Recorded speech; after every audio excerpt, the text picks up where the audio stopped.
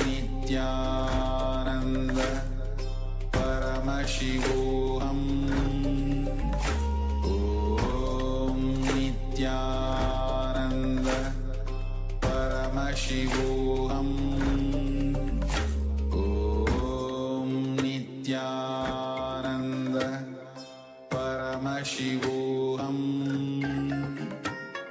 Om Nityananda Paramashivoham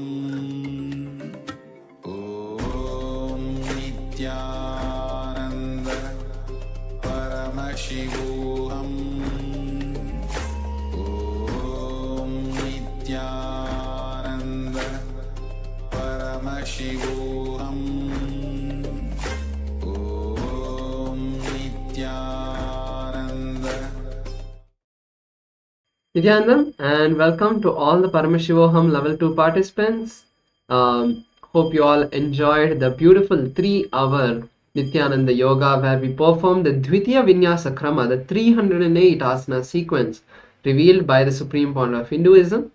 Let us now enter into the first session of today's program after the yoga, which is the power manifestation session. Immediately after performing the yoga, we'll be manifesting the powers of third eye, because that is the best and most powerful time apart from the darshan, where our kundalini energy, the inner latent energy, is actively awakened, is powerfully awakened with the help of all the various mudras, bandhas, and the other body postures of the asanas themselves, intensely awakening our state of consciousness to the next level. So let us now enter this session. I request all the participants to make sure you have your eye band and paper and pen, or if you're typing digitally, you can have your digital device as well. And with that, let us now first listen to the Shastra Pramana, the scriptural reference for this power. Where in our scriptures does Paramashiva reveal the signs about the third eye? So Paramashiva reveals the signs about the third eye in the Vijnana Bhairava Tantra, a very beautiful scripture where Paramashiva reveals 112 different meditation techniques, and Swamiji has spoken on each and every single one of them. So if you have the time and interest, feel free to go to the official channel of the SPH and enjoy the Shiva Sutras. That's the series, that's the name of the series Swamiji has talked on, the Vijnana Bhairava Tantra, these 112 different techniques. So the Shastra Pramana, which is from the Vijnana Bhairava Tantra, is in the 34th verse. Let me now chant this verse for all of you and then move into the translation. Kapalantarmanonyasya tishthanmilitalochanaha kramena manaso dadyat lakshayed lakshyamuttamam. Paramashiva beautifully says, by fixing the mind on the inner space within the crown center, sitting stably without any movement, having the eyes closed in succession. By that stability of the mind and inner space, through the power of third eye, one directly sees the ultimate goal, Lakshyam, having the vision beyond the sight that reveals any place or object, attaining the space of oneness with the source, Paramashiva. So this is the beautiful Shastra Pramana for the power of third eye reading. Let us now enter the power manifestation and experience this power ourselves.